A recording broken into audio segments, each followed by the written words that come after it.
이 저녁에 이 밤에 여러분들과 다윗 이야기를 하려고 합니다. 우리가 성서 일과에 의해서 역대상 말씀을 보고 오늘까지 역대상 또 역대하 말씀을 보는데요. 오늘도 다윗 이야기를 여러분들과 함께 하려고 합니다. 여러분들한테 이런 질문으로 시작했으면 좋겠는데요. 우리가 신앙인으로서 언제 긍정적인 방향으로 돌아설까? 그러니까 뭔가 하나님께서 원하시는 쪽으로 또 하나님께서 바라시는 쪽으로 생각할 때가 1번 곤고하고 피곤할 때일까? 2번 아주 평안할 때일까? 1번일까? 2번일까요? 네? 뭐 1번도 있고 2번도 있는 거 아니에요? 근데 우리가 보통 대부분 제가 아마 사무엘 하 11장 말씀을 할 때도 이 질문을 여러분들에게 아마 했던 것 같습니다. 우리의 신앙이 어느 때 좋은가? 곤고할 때인가? 평안할 때인가? 근데 실제 우리의 신앙은 평안할 때보다는 곤고할 때가 거의 그런 것 같습니다.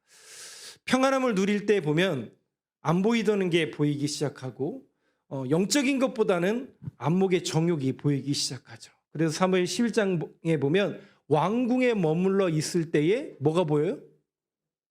세상에 목욕하는 여인이 보이는 거예요. 네. 근데 여러분 한번 생각해 보세요. 다윗에게 부인이 없었나요? 또 몸종들이 없었나요? 그게 아니거든요. 들어오는 거거든요. 평안할 때 그렇습니다. 영적으로 이렇게 다운이 오히려 더 됩니다. 그런데 우리가 삶에 지치고 또 곤고해지고 삶이 피곤하면 자연스럽게 그 삶에 지치다 보니 하나님만을 의지할 수밖에 없고 하나님만을 노래할 수밖에 없죠. 다윗이 그런 모습을 아주 절실하게 우리들에게 보여주는데, 자, 오늘 본문은 그러면 다윗이 평안할 때인가 곤고할 때인가?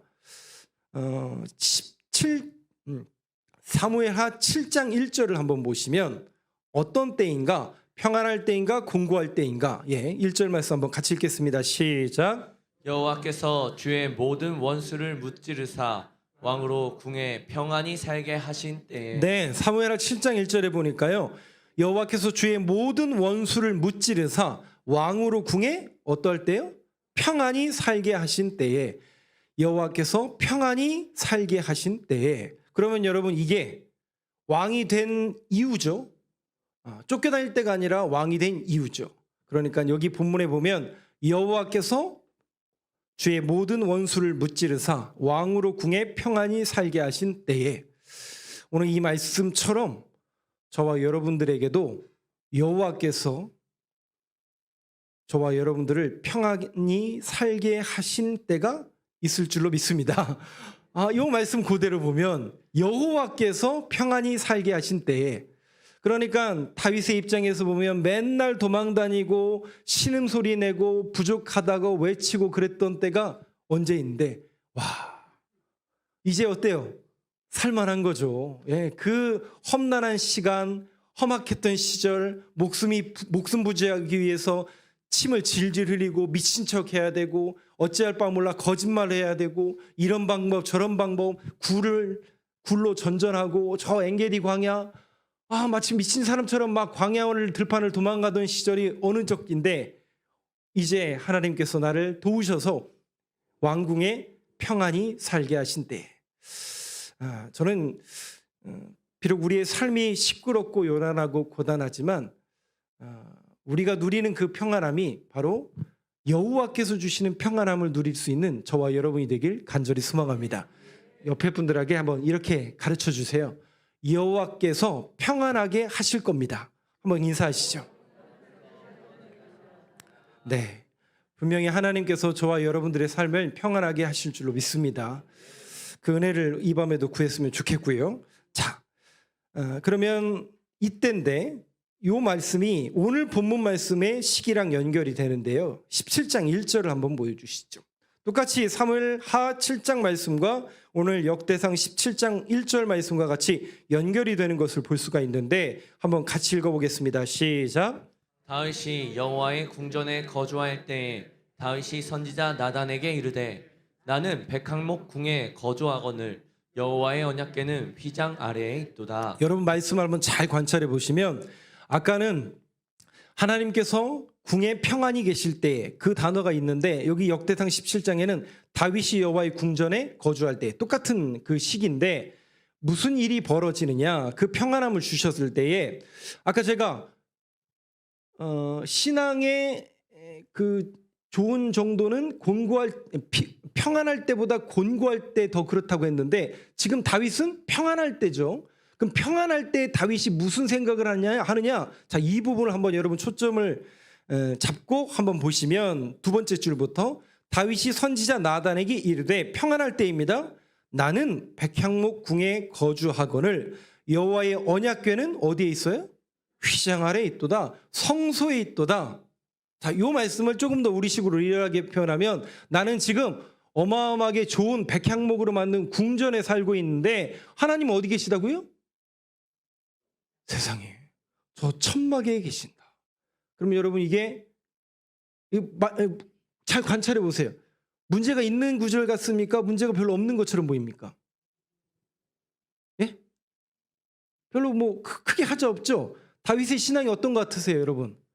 평안하지만 신앙이 괜찮은 것처럼 보여진단 말이죠. 그래서 어떤 목사님이 이 표현을 쓰더라고요. 다윗의 기특함이라고 얘기하더라고요. 기특함. 그리고 어떤 분은 다윗의 갸륵함. 어떻게 보면 하나님을 높여드리고 하나님의 집을 생각하는 다윗의 그 기특함이라고 표현하던데 저도 갸륵함보다는 기특하다라는 표현을 쓰고 싶습니다. 뭔가 다윗이 지금 굉장히 기특한 생각으로 하나님의 전을 생각하고 있는 그런 모습으로 비춰지죠. 그런데 이 부분이 신학자들에게 견해 차이가 있지만 많은 신학자들은 이 부분을 다윗의 오해라고 이야기합니다.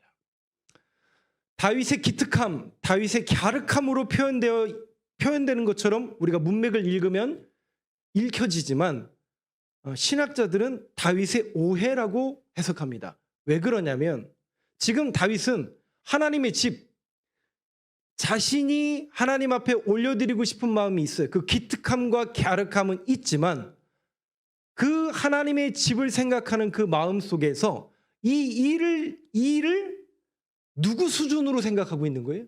누구를 기준으로 지금 생각하고 있는 겁니까? 네. 그래서 오해라고 말씀을 드리는 겁니다. 자기 수준으로 지금 이해하고 있는 거예요. 자신의 수준, 자기 수준으로 지금 오해하고 있는 다윗의 오해다라고 신학자들은 말합니다. 그래서 우리가 교회 안에서 뭔가 하나님 앞에 뭘 해야 되지 않을까? 뭔가 하나님께서 보시기에 기특하고 갸륵한 그러한 생각이 날 때에 조심해야 한다고 하더라고요. 이게 제 얘기가 아니에요. 많은 목사님들이 그렇게 계시더라고요. 그래서 조심해야 하며 그게 정말 하나님께서 원하시는 뜻일까? 하나님께서 바라시는 것일까를 먼저 묻는 것이 더 우선적인 가치가 되어야 한다라고 이야기했더라고요. 저도 그 말씀에 굉장히 동의가 된다고 이야기했습니다. 그렇습니다. 물론 우리가 볼 때는 인간적으로 보면 굉장히 기특한 생각이에요. 아, 다윗이 평안하지만 아직도 믿음이 좋구나. 그렇게 보여지는 장면처럼 보이지만 우리가 우선순위로 생각해야 될 가치는 하나님께 묻는 태도인 거죠. 항상 하나님 앞에 묻는 태도. 왜냐하면 우리가 하나님 앞에 묻지 않고 뭔가 우리의 열심과 우리의 노력과 우리의 의의가 들어가기 시작하면 그 결론이 좋게 나던가요? 좀 안 좋게 나던가요? 뭔가 하나님의 뜻에서 항상 빗나가더라고요. 대부분 어느 쪽으로 빗나가냐면 자기 의로 갑니다. 네. 자기 의로 가요. 네. 그래서 성경은 이 부분을 굉장히 지적하고 있고 그 부분에 대해서 항상 조심해야 된다. 그래서 어떤 목사님은 이렇게까지 심지어 얘기하시더라고요. 교회 안에서 그렇게 너무 열심을 내고 자기 의를 드러내는 자기 종교를 만드는 그리스도인이 너무 많다라는 이야기를 하시는 것을 제가 들은 적이 있었는데 우리가 이 부분은 늘 조심합니다. 조심해야 합니다. 그러면 이럴 때 필요할 게 뭘까요? 뭔가 기준이 되어야 되고 뭔가 근거를 만들고 원리와 동기를 만드는 그런 기준점이 필요하다는 거죠. 즉 하나님의 말씀대로 그 부분에 대해서 가르칠 수 있는 사람이 필요하다라는 것이죠. 이때 다윗에게는 누가 있었냐면 사람들이 있었잖아요. 누가 있었냐면 나단이라는 사람이 있었어요. 17장 15절 한번 같이 한번 읽어보겠습니다. 시작. 나단이 이 모든 말씀과 이 모든 계시대로 다윗에게 전하니라. 항상 여러분 기준은 뭐가 돼야 돼요? 하나님의 말씀. 네, 우리 신앙의 근거, 동기, 기준 철칙입니다, 여러분. 항상 여러분들이 하나님의 일을 하고 이것이 하나님의 일인가? 하나님께서 원하시는 것인가? 또 여러분들이 교회에서 사역할 때 뭐 성가대를 하든지 교사를 하든지 장로님으로서 사역하든지 모든 하나님의 일에 사역의 근거와 기준은 항상 하나님의 말씀과 계시대로입니다. 여기서 빗나가면요 전부 다 빗나갑니다. 그래서 항상 그 기준을 정확하게, 그러니까 제가 신앙적인 가치관, 성서적인 가치관이 우리 그리스도인들에게 늘 있어야 된다라고 부르짖고 있잖아요. 그 근거가 되는 게 뭐냐면 이 말씀이에요. 여러분 보세요. 다윗이 사무엘하 11장에서 밧세바를 범했을 때도 누가 나타나요? 나단이 나타나잖아요. 근데 여러분 다윗이 어떻게 하던가요? 나단이 하나님의 말씀과 계시대로 다윗에게 전했을 때에 다윗이 야, 내가 왕이고 너는 선지자일 뿐인데 뭘 어디서, 그 모습을 누가 보여주냐면 나중에 열왕기에 보면 우시아라는 왕이 보여줘요. 우시아라는 왕은요 52년 동안 나라를 다스립니다. 다윗은 40년 다스리거든요. 그러니까 52년 동안 나라를 다스렸으니 얼마나 대단한 왕이겠어요. 그리고 그 시대가 굉장히 약해졌다가 선왕들이 계속 못해가 정치를 못해서 약하다가 소위 말해서 조공을 바치다가 우시아가 경제정책, 부강정책을 잘해서 나라가 부강하게 됐단 말이죠. 그래서 다른 나라부터 조공을 받는 나라로 소위 말해서 잘 먹고 잘 살게 된 거예요. 그러니 왕의 어깨가 이렇게 될까요, 안 될까요? 칭송이 자자하죠. 우리 왕이요, 우리 왕이요, 우리 왕이요. 그 왕이 결국 어떻게 하던가요? 하나님의 성전에 들어가서 지가 예배를 드리려고 하잖아요. 그때 제사장이 뜯어 말리죠. 근데 어떻게 해요? 어딜 감히, 이렇게 나오는 거죠. 내가 왕인데 어딜 감히, 내가 이 나라의 왕이고 지존자인데 어딜 감히. 결국 그 사람은 나병으로 인해서 그의 삶이 마감되죠. 근데 다윗은 항상 누가 있었냐면 나단이 있었어요. 그리고 그 나단의 음성에 항상 귀 기울였던 사람이 누구냐면 다윗이라는 사람이에요. 왜냐하면 그 말씀이, 나단 선지자를 통해서 주시는 말씀은 항상 말씀과 하나님의 말씀과 계시대로라는 그 믿음의 고백이 다윗에게 있었던 거죠. 나단이기 때문에 그런 게 아니라 이 선지자를 통해서 주시는 그 하나님의 말씀에 늘 귀가 열려 있었던 사람이 바로 다윗이었던 거죠. 오늘 저와 여러분들에게도 그런 성경적인 가치관이 들어와 있어야 됩니다. 항상 그것이 기준이 돼야 돼요. 그래서 이건 정말 여러분들이 세상 뭐가 막 휘젓고 여러분들이 신앙생활하면서 뭐 해도 항상 기준이 딱 돼 있어야 됩니다. 말씀대로. 그래서 누가 무슨 얘기를 하고 어떤 이런 소란스러운 이야기가 있을 때 여러분들이 분별하셔야 돼요. 제가 공부하셔야 된다고 말씀드렸잖아요. 세상적으로도 많이 보시고 신문도 많이 보시고, 그런데 성경적인 가치관이 늘 있으셔야 돼요. 그래서 판단하셔야 돼요. 이것이 과연 하나님께서 원하시는 것인가? 하나님의 뜻에 합당한 것인가? 성경에 빗나간 것은 아닌가? 라는 그런 구별할 수 있는 능력, 그런 분별력의 기준을 항상 하나님의 말씀이라는 사실을 분명히 기억할 수 있는 저와 여러분이 되길 간절히 소망합니다. 왜냐하면 저는 그것을 좀 지양하고 싶어요. 우리가 신앙적으로 맹목적인 신앙은 조금 위험합니다. 맹목적인 신앙은 조금 위험해요. 그래서 우리가 신앙인으로서 지향하는 게 아니라 지양해야 되는 그 신앙의 태도는 항상 말씀의 기준. 근데 맹목적인 신앙은 여러분들이 지양하셔야 됩니다. 만약에 다윗이 자기의 권위를 드러내고 자기의 뭔가 힘으로, 권력으로 그것을 하려고 했다면 벌써 꺾였죠.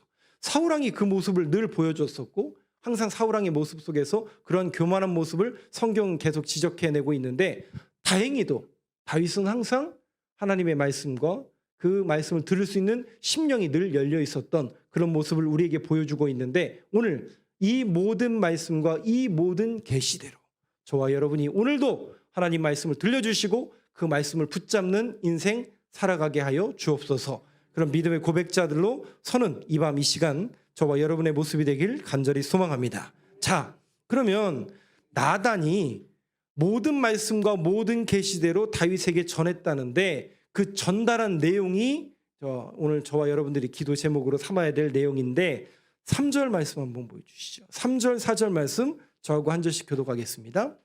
나단이 이제 와서 모든 말씀과 계시대로 전달해 준 내용이 뭔가?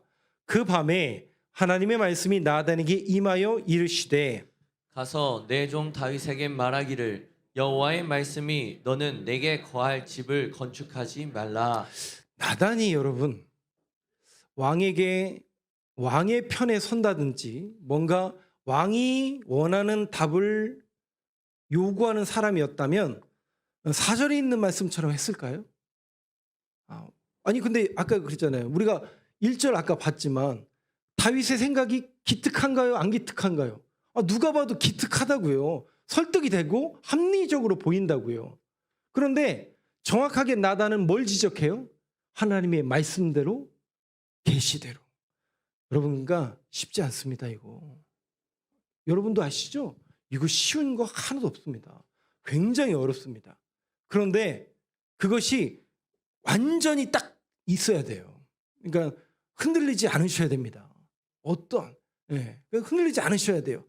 저도 제가 왕의 선지자여도 지금 왕이 원하는 게 있잖아요. 왕이 원하는 게 그게 있는데 그걸 아는데 과연 정말 100% 하나님의 말씀을 전달할 수 있을까? 이거 쉽지 않습니다. 나단 선지자는 그렇게 해요. 건축하지 말라. 하나님의 분명한 음성을 들려줍니다. 그러면서 6절 한번 보여주시죠. 한번 길지만 좀 같이 읽어보겠습니다. 시작.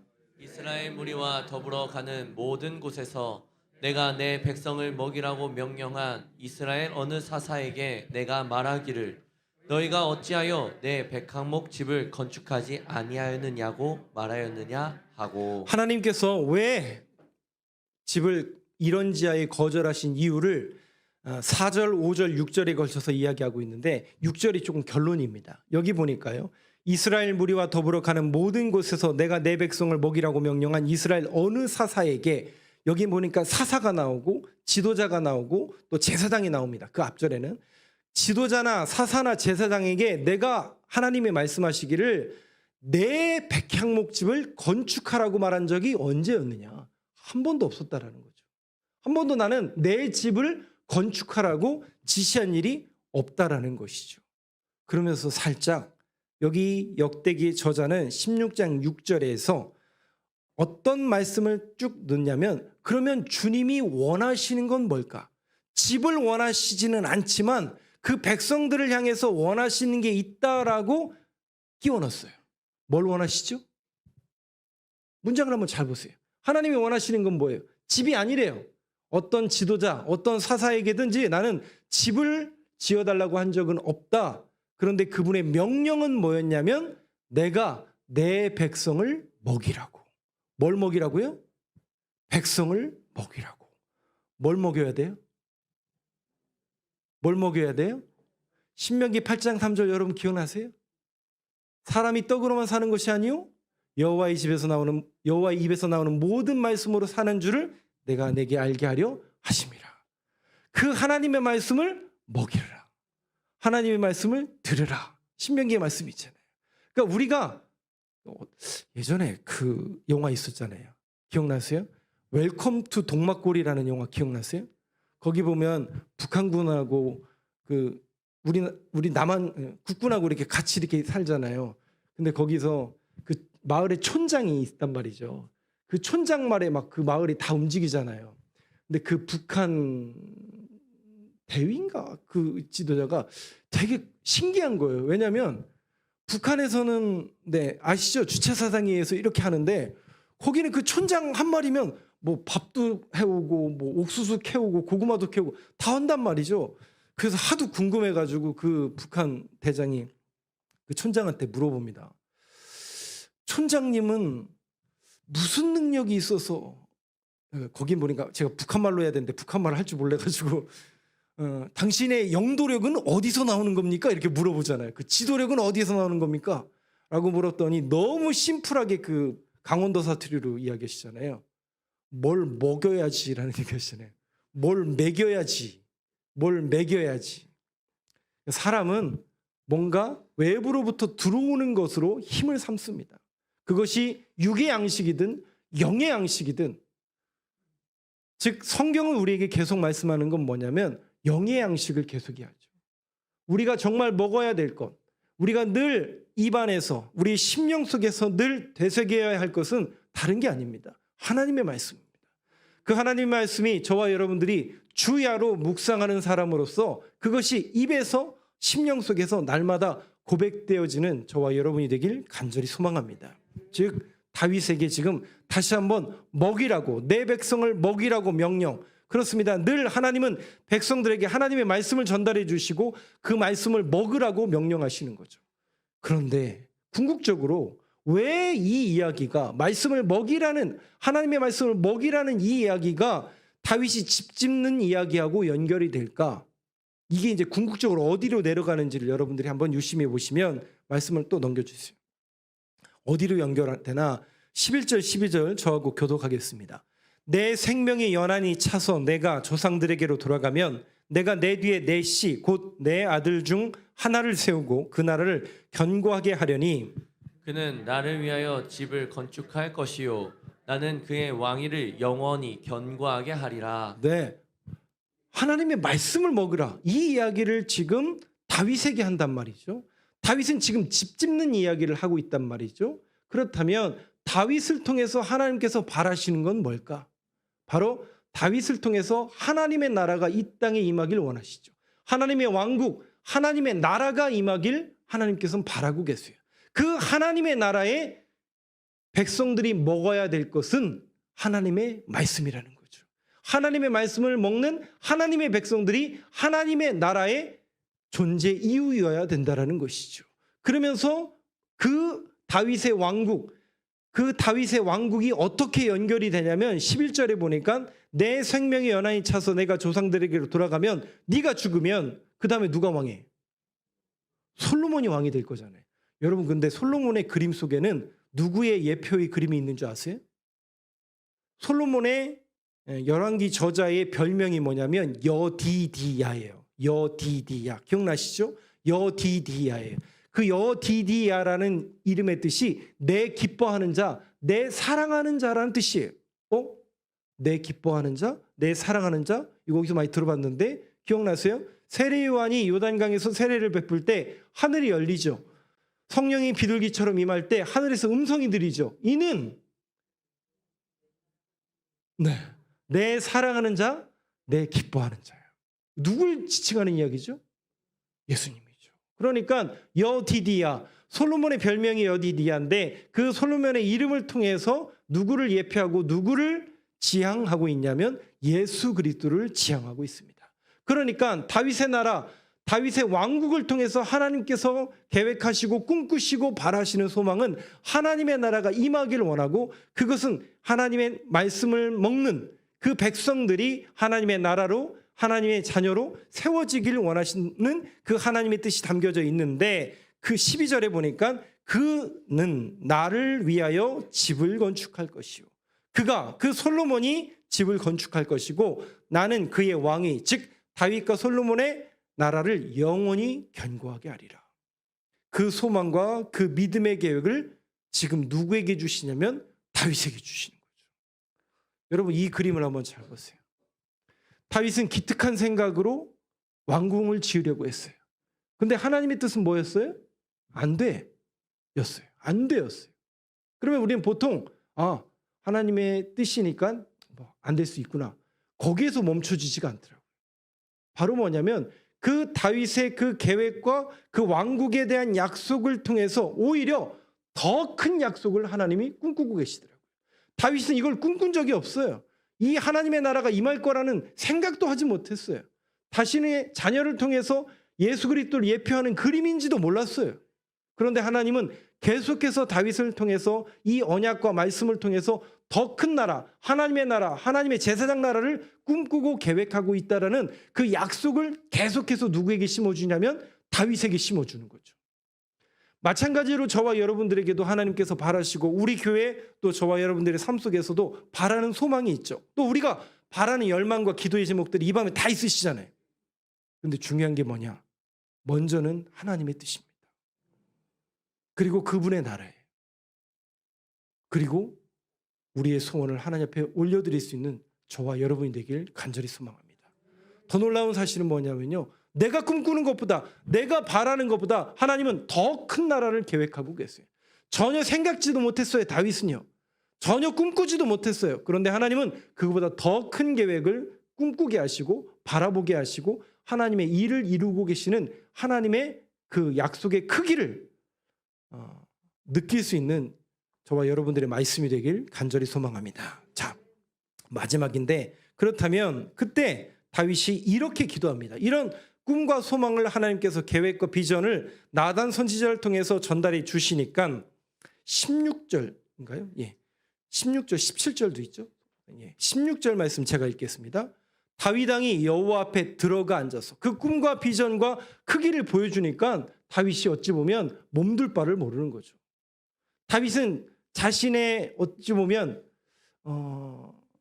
자신의 의의 있을 수도 있어요. 자신의 뭔가 노력과 자신이 하나님 앞에 이걸 드려야 되는데 이런 자신의 열망일 수도 있었어요.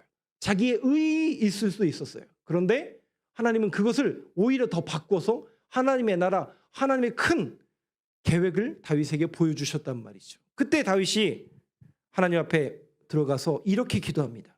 다윗 왕이 여호와 앞에 들어가 앉아서 이르되 여호와 하나님이여 나는 누구이오며 내 집은 무엇이기에 나에게 이렇게 이에 이르게 하셨나이까. 17절 한번 같이 읽겠습니다. 시작. 하나님이여 주께서 이것을 오히려 작게 여기시고 또 종의 집에 대하여 먼 장래까지 말씀하셨사오니 여호와 하나님이여 나를 존귀한 자들같이 여기셨나이다. 두 가지예요. 하나님이여 주께서 이것을 오히려 작게 여기시고 하나님이 원하시는 건 이게 아니었구나. 하나님께 바라시는 나라가 있었고 제사장 나라가 있었고 하나님의 말씀을 먹는 백성들이 이 땅 가운데 가득한 하나님의 나라를 꿈꾸고 계신다라는 그 사실을 깨닫게 된 거예요. 그러니까 다윗이 어떻게 하냐면 자기의 계획을 내려놓는 거예요. 여러분 이 이후에 무슨 일이 벌어지는 줄 아세요? 다윗은요 집을 짓질 않아요. 그리고 뭘 하는 줄 아세요? 집을 준비합니다. 정확하게 자신이 집을 지을 수는 없지만 하나님의 집을 준비를 합니다. 놀랍지 않으세요? 다윗의 그 순종에 정말 감탄할 뿐입니다. 얼마나 하고 싶겠어요? 얼마나 짓고 싶겠어요? 그리고 그것이 얼마나 큰 영광입니까? 근데 항상 이 부분에 우리가 조심해야 됩니다. 네, 조심해야 됩니다. 저는 비단 여러분들에게 더 말씀을 드릴 수 있지만 그 부분이 제일 어렵더라고요. 그러니까 열심히 없는 사람들한테는 말할 건덕더라고요. 이 밤에 여기 열심히 없는 분들 이 밤에 올 리가 없잖아요. 여기 다 열심히 있고 신앙적으로 잘하시는 분들이니까 이 밤에 오셨잖아요. 그런데 우리가 늘 조심해야 될 부분이 그 부분이에요. 내 의, 내가 했는데, 내가 세웠는데, 내가 이뤘는데 죄송합니다. 그거 조심하셔야 돼요. 네, 조심하셔야 돼요. 정말 훌륭한 신앙인이고 정말 열심히 하셨고 정말 잘하셨지만 끝이 안 좋은 분들 보면 이 부분이죠. 이 부분이죠 항상. 그래서 항상 우리가 하나님의 말씀에 기준이 되어서 아까 나단 선지자가 이야기하고 있는 것처럼 모든 말씀대로 하나님의 계시대로 이 기준을 늘 여러분들이 혼돈하지 마시고 정말 하나님의 나라, 하나님의 교회, 성도가 먼저 되어야 됩니다. 교회와 성도. 근데 거기보다 내가 이룬 업적, 내가 한 것이 먼저 서기 시작하면 곤란합니다. 그래서 이 부분을 늘 조심했으면 좋겠고요. 오늘 다윗이 깨달은 거죠. 주께서 이것을 오히려 작게 여기시고 또 종의 집에 대하여 먼 장래까지 말씀하셨사오니 오히려 하나님은 우리의 생각보다 더 큰 계획을 갖고 계세요. 여러분들이 꿈꾸지 못하는, 여러분들이 생각하지 못하는, 여러분들이 전혀 상상할 수 없는 그 권대한 꿈이 하나님은 항상 있으세요. 저는 바라기는 우리 교회가 그 꿈을 이뤄가길 간절히 소망합니다. 그 하나님의 일을 해야 돼요. 그 하나님의 일을 할 수 있도록 여러분 기도해 주셔야 됩니다. 우리 교회가 해야 되잖아요. 뭔가 하나님의 일을 해야 되잖아요. 하기 싫으세요? 아니, 해야 돼요, 여러분. 교회의 목적은 하나님의 일을 하는 겁니다. 그 일을 꿈꾸고 계획하고 기도하고 그 일을 이뤄가기를 간절히 소망합니다. 먼 장래까지 말씀하셨사오니 여호와 하나님이여 나를 어떤 사람이요? 존귀한 자들 같이 여기셨나이다. 존귀한 자들 같이 여기셨나이다. 무지렁이와 같고 죄인이고 부족하지만 하나님은 오늘도 저와 여러분을 존귀한 자로 부르신 줄로 믿습니다. 그 주님의 선한 능력이 어떤 목사님이 그런 얘기를 하신 적이 있었죠. 우리가 하나님을 이렇게 보면 여러분 하나님이 착한 분 같으세요? 안 착한 분 같으세요? 라고 질문하면 당연히 착한 분이라고 얘기하겠죠. 왜냐하면 안 착하다고 하면 믿음이 없는 사람처럼 보이니까. 그런데 우리가 그럴 때 있잖아요. 이건 분명히 하나님께서 나에게 허락하신 사명이고 이게 분명히 하나님이 원하시는 일인 게 분명한데 그게 잘 되면 하나님의 뜻이고 이거 잘 맞는구나라고 하겠는데 분명 그렇게 생각하고 갔는데 아닌 거예요. 왜 아니냐면 그렇게 해서 건너갔는데 마치 바울처럼 하나님께서 환상 가운데 가라 하셔서 갔어요. 갔으면 전도가 잘 돼야 돼요? 안 돼야 돼요? 예? 잘 돼야 되잖아요. 바울은 자기의 생각을 꺾었다고요. 자기의 계획을 꺾고 하나님께서 원하신 대로 갔단 말이죠. 그러면 순풍의 돛담배처럼 막 밀어 제껴서 막 말하려고만 하면 아멘하고 막 다 막 은혜 받고 막 이래서 정말 구름대같이 모여서야 될까 말까 한 그런 상황인데 가는 곳마다 뭐예요? 도망 다니고 쫓겨다니고 열매는 없는 것 같고 어떻게 해야 되나? 빌립보, 데살로니가 저 밑으로 내려가가지고 아덴 거기서도 안 되니까 고린도까지 이게 뭘까? 이게 뭘까? 다윗에게 바울에게 그런 후회가 올까요? 안 올까요? 오죠, 당연히 사역자니까. 근데 여러분 놀라운 사실이 뭔지 아세요? 2달 후에 디모데와 실라가 와요. 바울 선생님 놀랍습니다. 하나님의 은혜입니다. 뭐가요? 우리가 그렇게 매맞고 도망치고 밤에 광주리에 달라서 도망다니고 그랬지만 빌립보의 데살로니카의 교회가 세워지고 있습니다. 거기에 복음의 능력이 나타나서 믿는 사람들이 날마다 더해지고 있습니다. 이 보고를 받았을 때 바울이 힘이 났을까요? 안 났을까요? 힘이 나는 거예요. 그러니까 분연이 일어나서 고린도에 가가지고 전하기 시작하는 거예요. 제 얘기가 아니라 사도행전을 보세요. 그 맥락으로 쭉 이어져요. 담대하게 복음을 전하기 시작합니다. 여러분 지금은 아닐 수도 있어요. 지금은 우리가 모를 수도 있어요. 그런데 반드시 하나님은 선한 하나님의 계획이 있습니다. 우리가 그걸 모를 뿐이에요.